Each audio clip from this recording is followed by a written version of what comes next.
Good evening.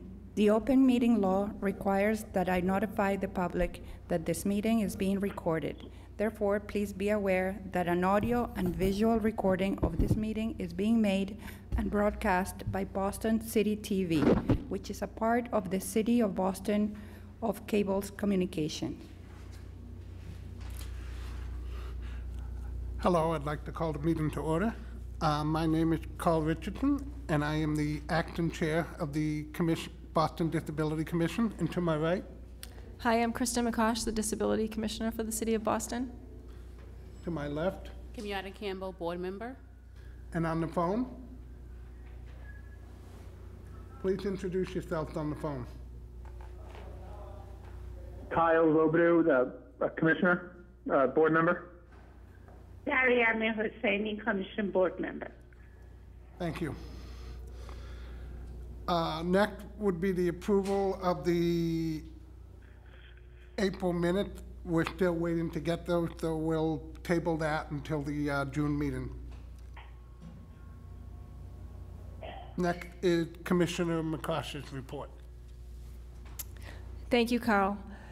The first thing on my report is to let people know that I just returned from a conference in Chicago.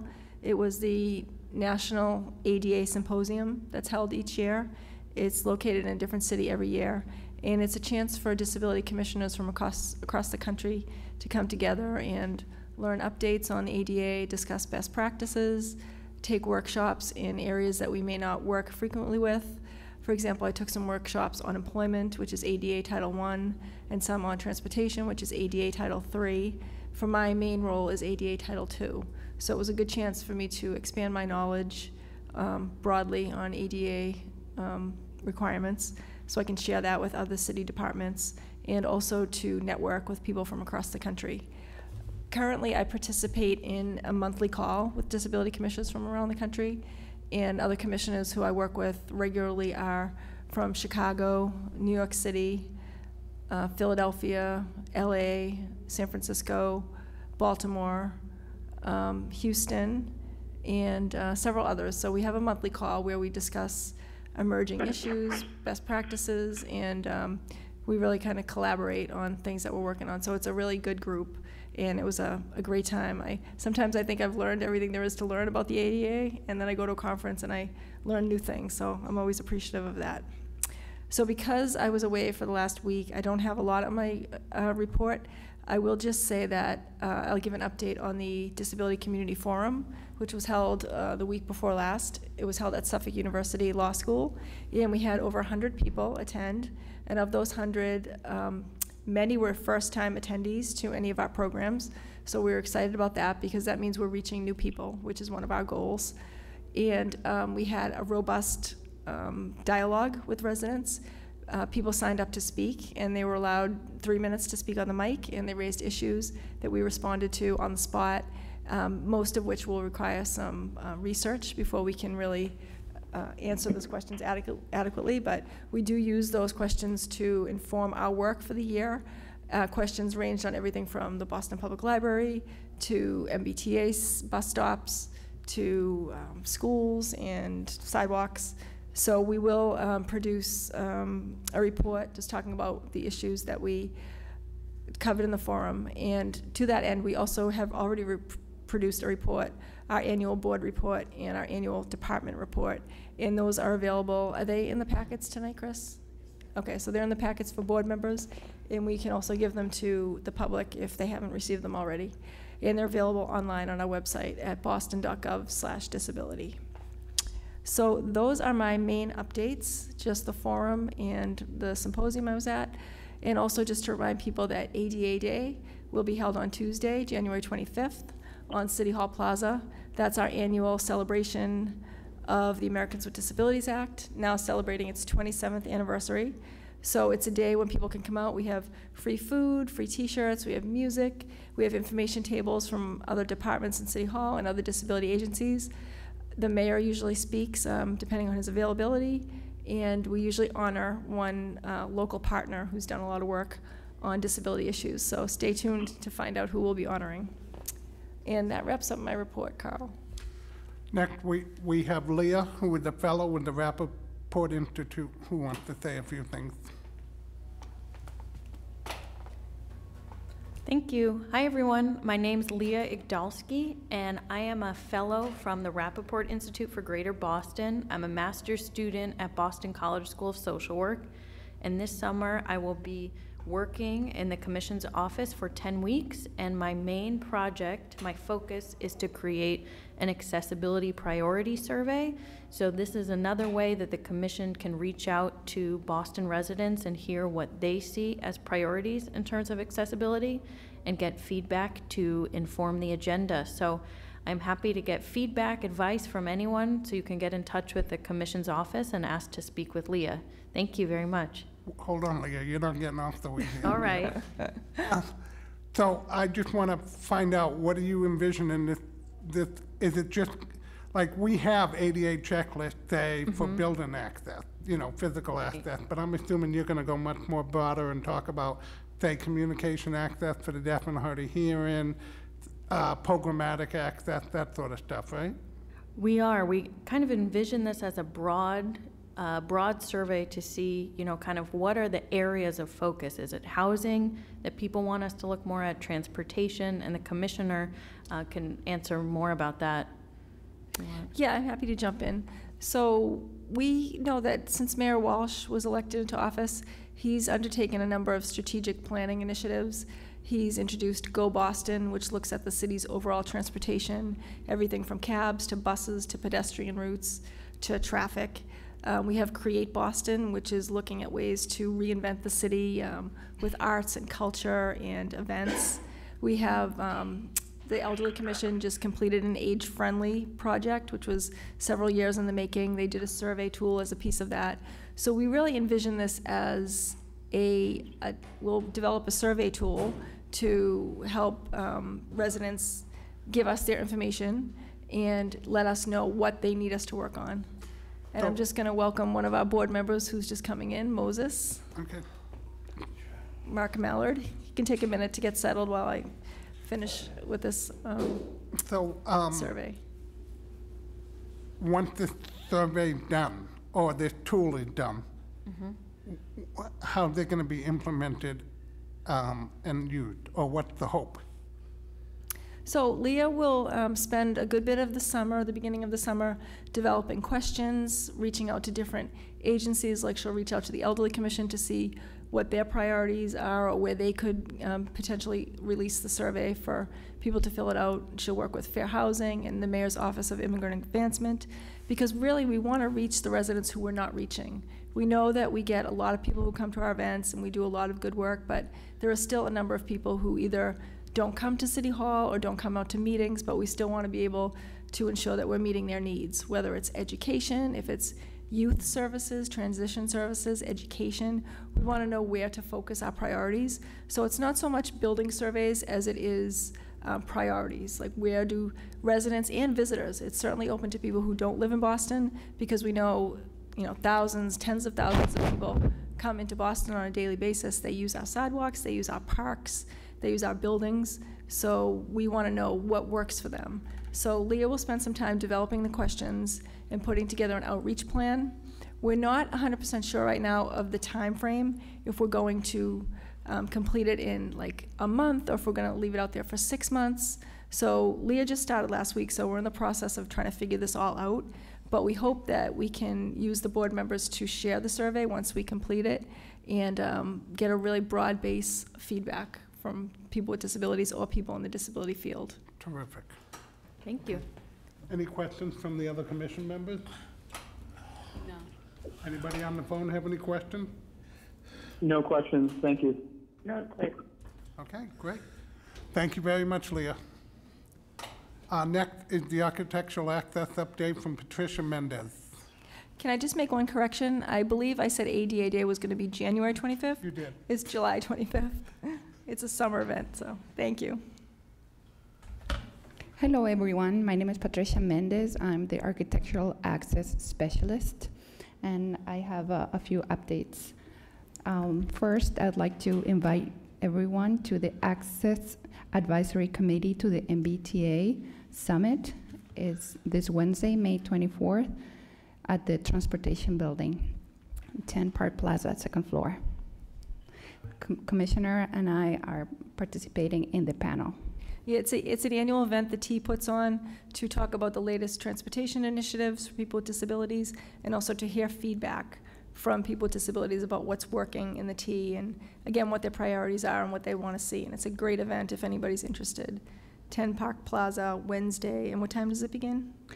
10 a.m. to 11:30 a.m. Okay. And then there's the ACT is meeting after that, which Yep. is also open to the public. The Access Advisory Committee to the MBTA is meeting afterwards, their monthly meeting. And I had the honor a couple weeks ago of going on a mock-up new Green Line train, which was made completely of wood, but you wouldn't have known it once you got on the train. It was unbelievable, and it showed what the new trains are going to look like in terms of access. And there is increased room for people in wheelchairs and mobility, and more speakers for those who are hard of hearing, and better sight lines for the visually impaired. So I'm very excited about the new Green Line train coming. Great. I'm sorry, go ahead, Patricia. That's quite all right. Thank you, Carl. And then I want to share a few projects that are similar in scope. They're large projects, and they're reconstructions of the road and the pedestrian facilities. The first is Melnia CAS redesign, and this is a federally funded project, and it's in Roxbury, starting in the area of the police station, all the way to the intersection with the Mass Ave connector, Melnia CAS redesign. And this will involve pedestrian crossings that are safer. They're raised pedestrian crossings, and that means that the pedestrian from the sidewalk will not have to come down to the level of the cars, but the crosswalk will stay leveled with the sidewalk, and the same level go to the opposite side. So the cars will be the ones that are going up a few inches over a bump and then coming down. Does it also involve bike lanes? Yes, thank you. It involves separated bike lanes and signalized intersection with accessible pedestrian signals. Are the bike lanes on the sidewalk level or the street level, do we know? I think in this project, they are on the street level. Okay. But I have to look because I'm not sure either. the yeah, three it's of them, the three projects that I'm going to mention are similar. Okay.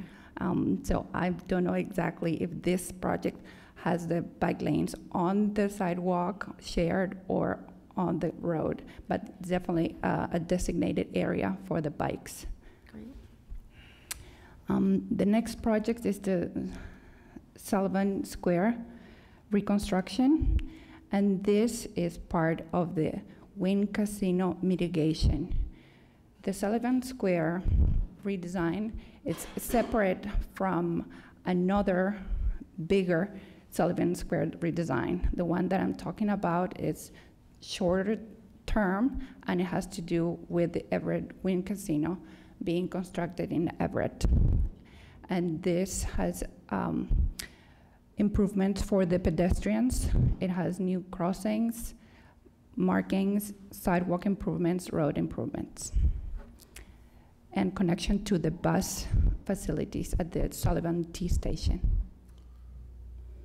The next one that I want to speak about, it's very exciting. This is the Summer Street reconstruction, and this is the area of Fort Point Channel from the bridge near the South Station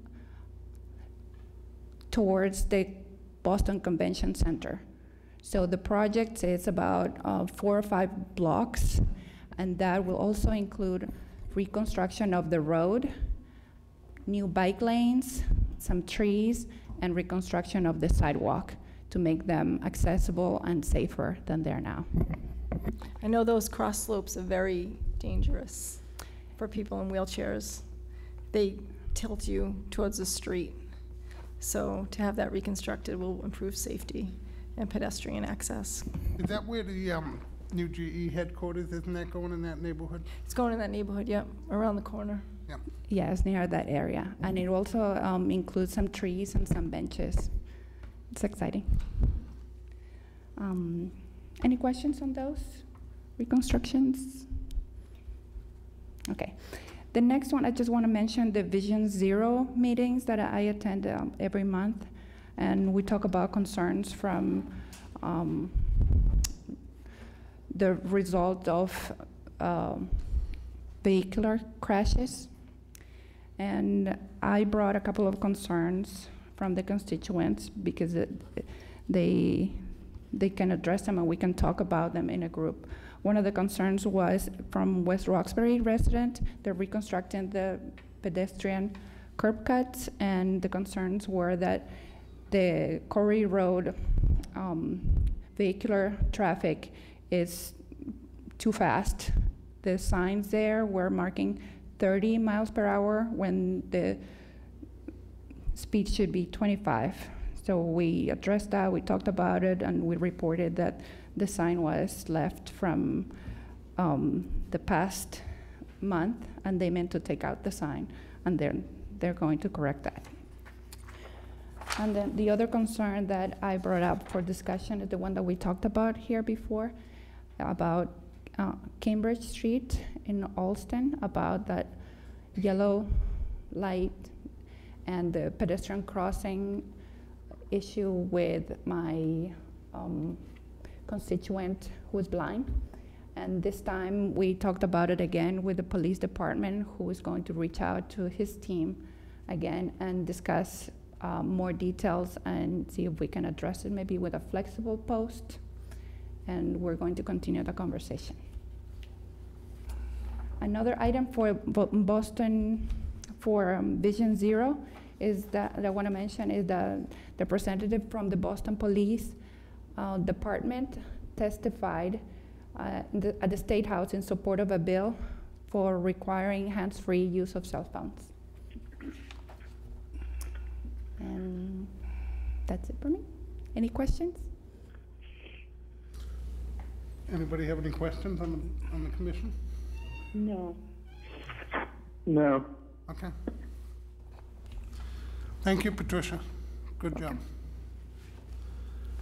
Next is old business, and I had one issue to bring up, which is the Disability Housing Task Force.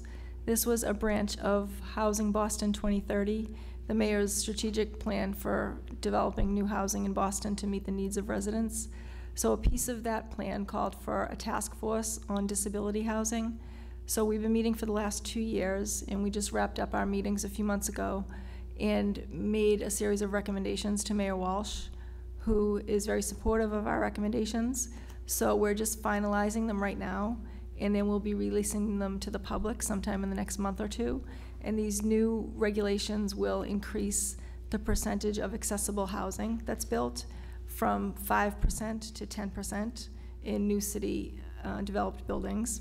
And also it will require a certain percentage of affordable units to also be accessible units. Right now we have accessible and affordable, but there's no mandate to connect the two. So that will be connecting the two. excellent.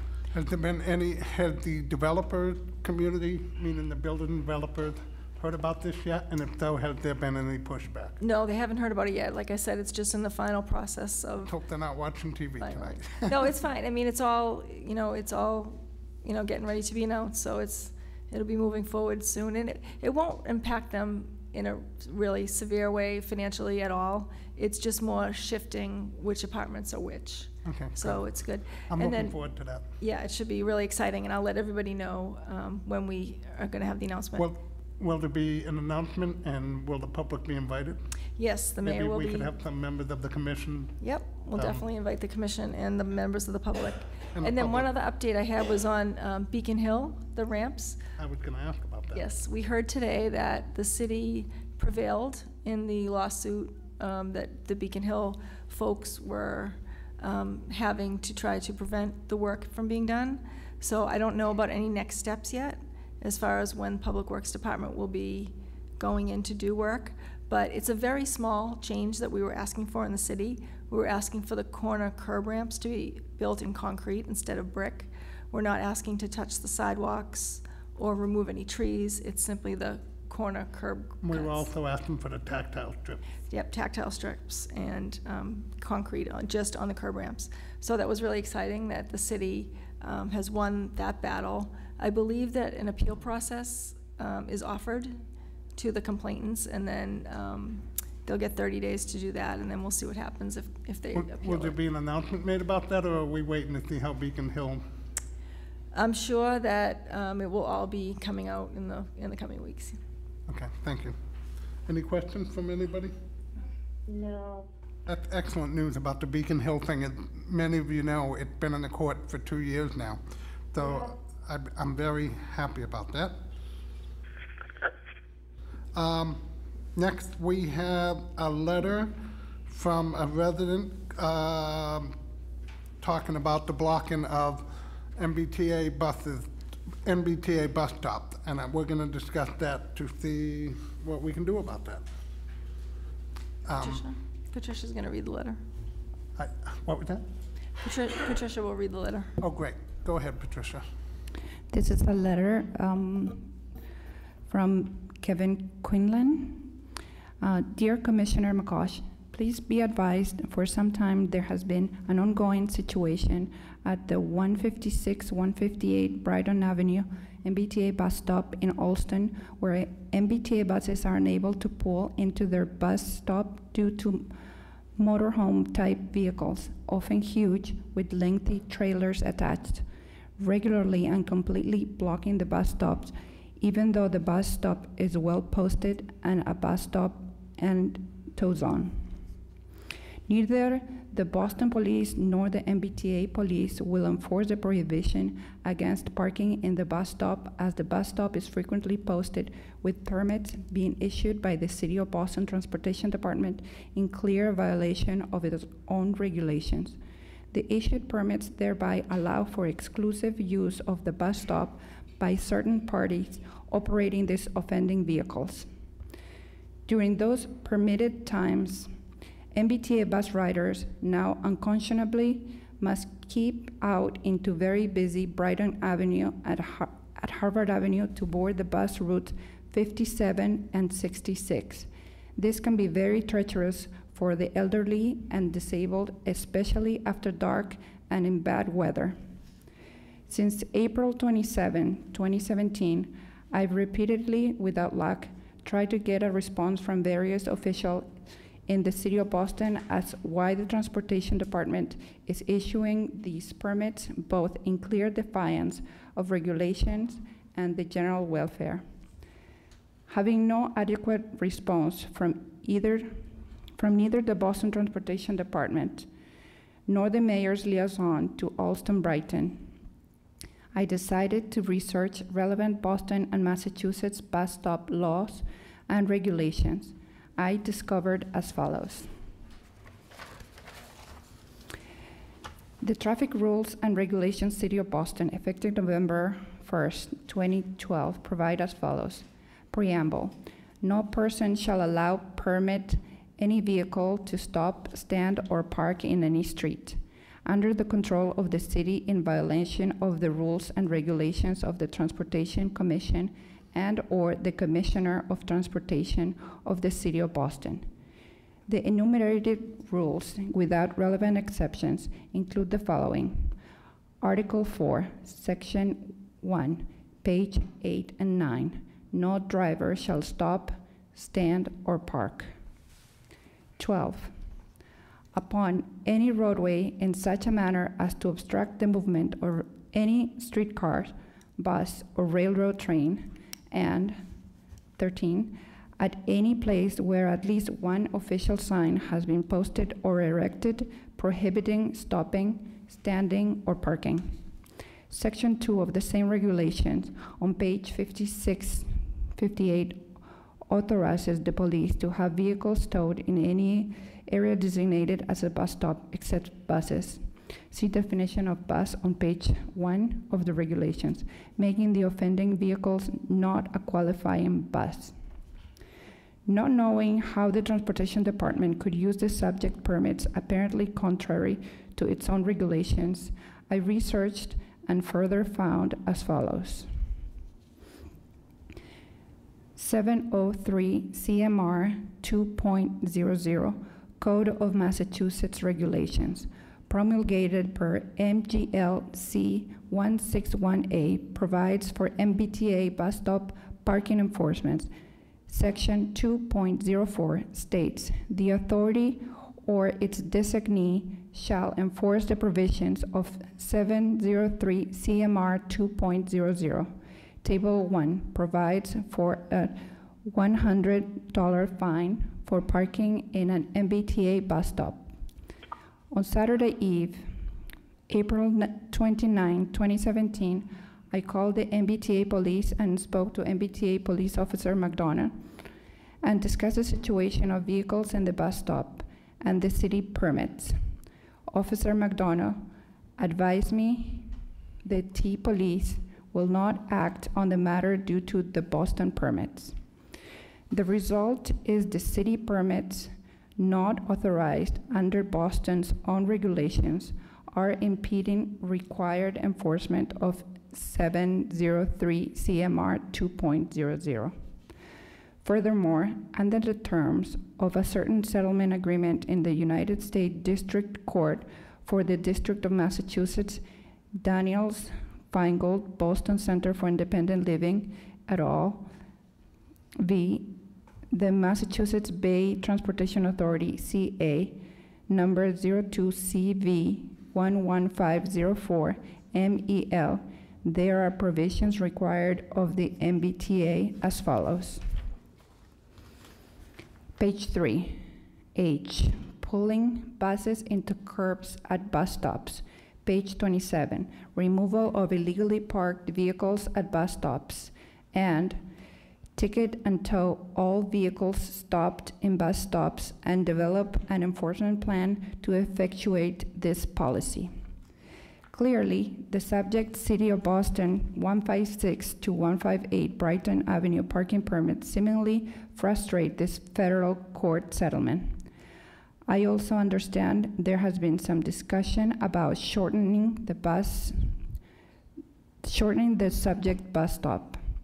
I assume that this is an attempt to defeat the public interest of MBTA riders, including the elderly and disabled, and that need the T buses to come to curbside to pick them up. Per the 2013 MBTA BCIL joint assessment of how well the MBTA is complying with the court settlement, it noted, improvements to many bus stops will include bus stop lengthening so buses can pull to the curb more easily, considering that the language and that the subject bus stop is used by both the very busy routes 57 and 66 buses, shortening this bus stop isn't apparently in accord with that settlement. Possibly the Boston Disability Commission might want input on this plan. In any event, I'm not a party to that federal case, so this is just my casual observation. The busy subject 156 to 158 Brighton Avenue bus stop accommodates both the 57 bus running to Kenmore, where its passengers may disperse to other bus routes and green lines B, C, and D. The 67 Dudley bus passengers head down Harvard Avenue to Roxbury via Brookline. Therefore, I ask the Disability Commission to A, determine why the subject exclusive bus stop parking permits are issued to a select entity in defiance of stated regulations to the detriment of the general welfare of the people, especially the disabled, and B, take action as necessary to restore the enforcement of Boston traffic rules and regulations to protect the disabled and the general public. Thank you for your hopeful, kind, and prompt attention to this urgent matter. Sincerely, Kevin L. Quinlan. So just to summarize, because I'm more familiar with the letter than everyone here in the audience, it is a complaint from a Brighton resident that motorhomes are parking in bus stops. And he apparently has called the city transportation department and the MBTA and he feels that they are not being responsive. So we just got this letter today. He asked us to read it to the commission members, so that's what we did, and we will now take it up in my office to look into it. One thing I can say is that he noted in his complaint that there are temporary permits issued in the bus stop which do allow parking, and those temporary permits are issued by BTD. So contrary to what Mr. Quinlan says, he says it's illegal parking, but if the permits are there, then it is legal parking.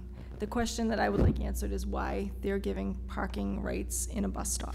So, Right at that corner, if I'm correct, that's where there's a dance hall, and they meet there a lot. Can you go step back a little from the mic?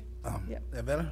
Yeah. Right next to it, there's a dance hall, they call it, and a lot of times they put their equipment right there at that stop. I live right around the corner, so I know exactly what I'm talking about. Okay. So that might be something you can look at. There. Yeah, maybe they're unloading equipment. Yep, We'll have to look into that, yep. so, I take that bus line every day to go home, the 57th, so I know too exactly what he's talking about, and he's right. I'm wondering if this letter should be shared with System-Wide Access over at the MBTA Lower Belford Group. Yep, I think that's a good idea. And also at the summit, I can bring it up because the summit that Patricia and I are speaking at Wednesday, I know they're looking for information from everybody on potential problems and potential solutions. So can I ask that we put this on the agenda for follow-up to see what your office found and how we're following up? To put Yes. this on the agenda for our June meeting? Yes. Okay. And also in the letter, he mentioned the settlement between BCIL and the MBTA, which was in 2006. It was a $350 million settlement that Judge King found that the MBTA was systemically discriminating against people with disabilities by not having accessible train stops, bus stops, train stations, and vehicles. So the T was mandated to spend $350 million to improve accessibility on the fixed route systems, subways, buses, trolleys, trains. So that is in the process of happening now. They're still in transition to bring everything into ADA compliance. And Judge King is required to have 2 annual meetings to talk about the progress. And the next annual meeting is going to be on June 7th.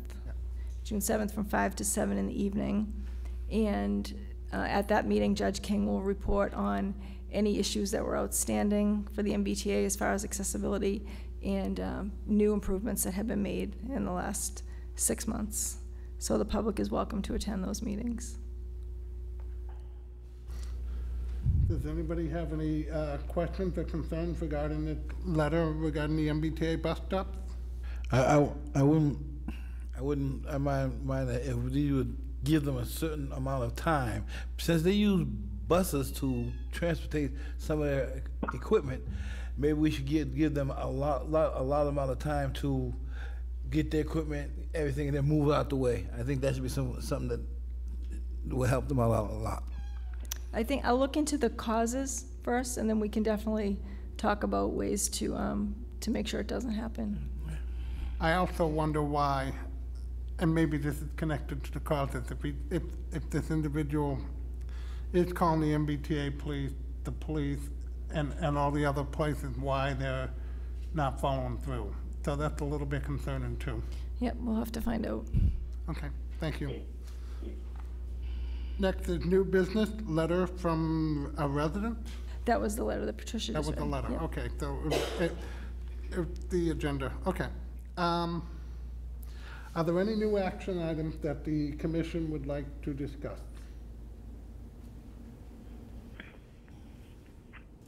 I don't have any.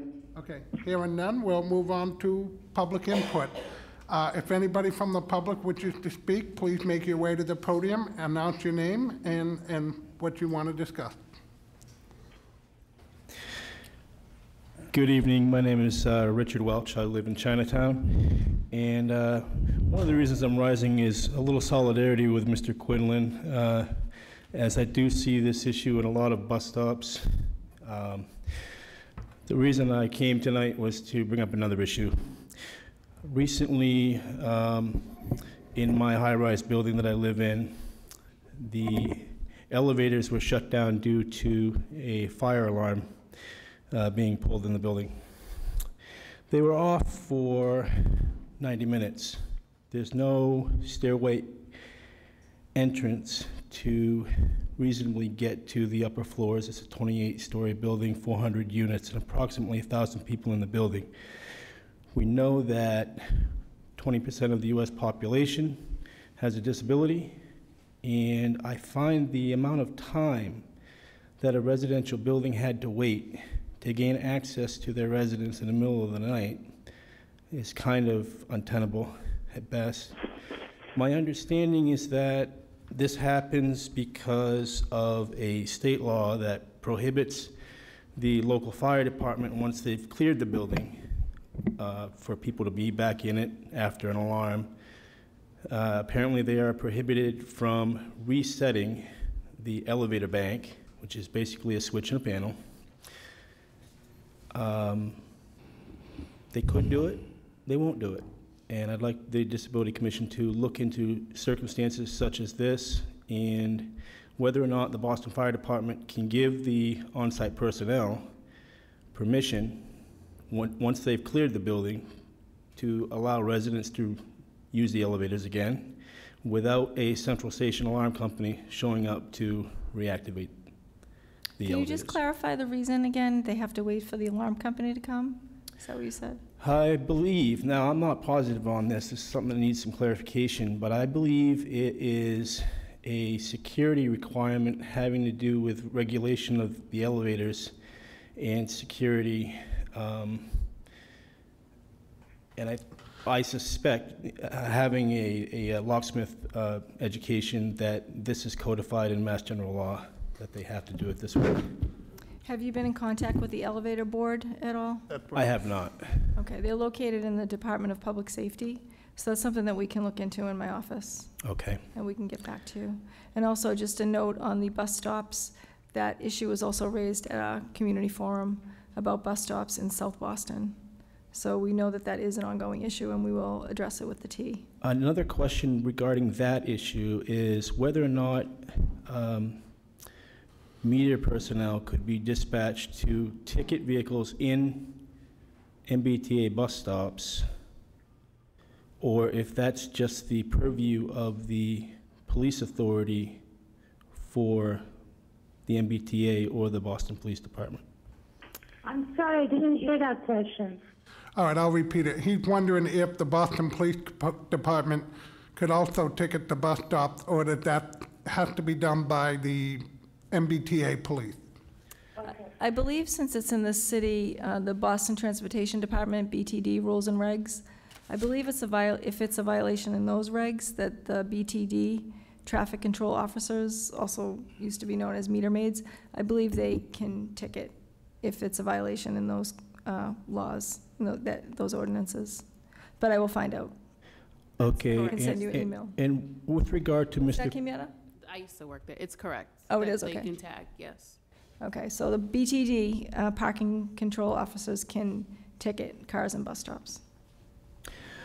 With regard to, sorry about being too close to this microphone, with regard to Mr. Quinlan's letter, if what he indicates is correct, then the rules on the books for the City of Boston are being violated by the City of Boston. Is it the case that in the GIS data for the city that they could block off those spots so that they could not be permitted? So that when they go in to say, hey, can I actually issue a permit for this location, those locations not be allowed access to permitting?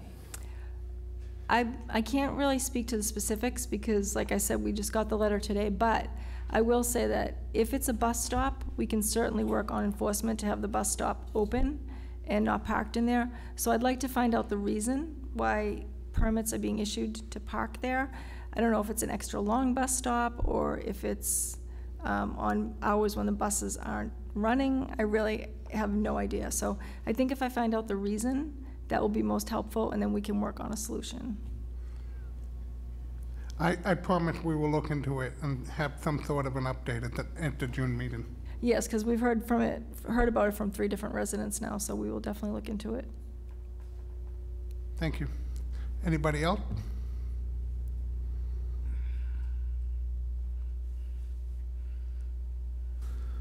Do I hear any motion to adjourn? I second the motion. Third. All in, all in favor? Aye. Aye. Unanimous. Meeting adjourned. Thank you, everybody. Our next meeting is June 26th from 5:30 to 7:30. Have a good Take care, guys. one. Bye-bye. Thank you.